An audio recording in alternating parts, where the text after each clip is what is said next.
February 25th, 1944, over Nazi Germany.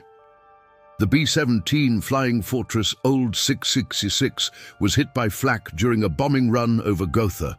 The explosion tore through the nose, killed the bombardier instantly, and sent shrapnel through both pilots. Captain J. Ziemer, the pilot, took metal fragments in his legs and arms. His co-pilot was worse, unconscious and bleeding from a head wound. The No. 3 engine was on fire. The oxygen system was destroyed. They were at 25,000 feet, with 300 miles of enemy territory between them and home. Ziemer should have given the order to bail out. That's what the manual said. Aircraft critically damaged, crew injured, bail out while you still can. But Ziemer looked back through the cockpit door. 7 men. His crew. If they bailed out over Germany, they'd be prisoners of war at best, dead at worst. If he could keep the plane flying, if he could get them home, they'd all survive.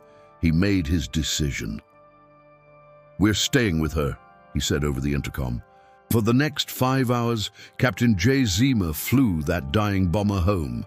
The No. 3 engine had burned itself out, leaving them on 3 engines. The hydraulics were shot, making the controls sluggish and heavy. The autopilot was destroyed, meaning Ziemer had to hand-fly the entire way. His co-pilot woke up after 20 minutes, delirious from blood loss, but able to help with the throttles.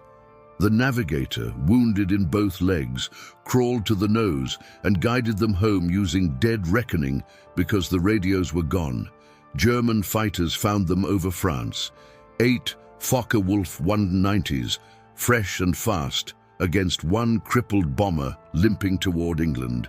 The waist gunners, both wounded, manned their guns and fired back. The tail gunner, Joseph Sarnowski, had taken shrapnel in both arms, but refused to leave his position. For 40 minutes, they fought off the German fighters, burning through ammunition, watching their attackers peel away one by one as British Spitfires finally arrived to escort them the last 50 miles. They crossed the English Channel at 5,000 feet, the B-17 shaking itself apart, the remaining engines overheating, the airframe screaming. Ziemer aimed for the first airfield he saw, a small RAF base on the coast. He had no flaps, no brakes, and barely enough hydraulic pressure to lower the landing gear. He brought the B-17 down anyway, touching down at 140 miles per hour, twice the normal landing speed. The plane rolled 2,000 feet before friction finally stopped them. The ground crew counted over 200 holes in the fuselage. Ziemer had been flying a plane that should have broken apart an hour earlier. The medics pulled him from the cockpit, unconscious, from blood loss. He'd flown for 5 hours with shrapnel in his legs, arms and chest, never once letting go of the controls. He woke up 3 days later in a hospital and asked one question.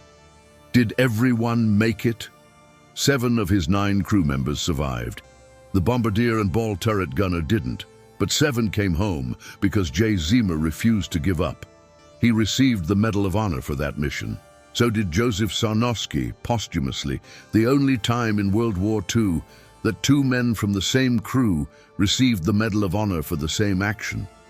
Ziemer survived the war, went home to New Jersey, and never flew again. When people asked him about that flight, he'd say the same thing every time. "I just did what any pilot would do. I brought my boys home." If this story gave you chills, subscribe to this channel. We're honoring the men who did the impossible and never asked for credit. Comment below, could you have flown for 5 more hours bleeding and wounded? Most people couldn't. J. Ziemer did. See you next time.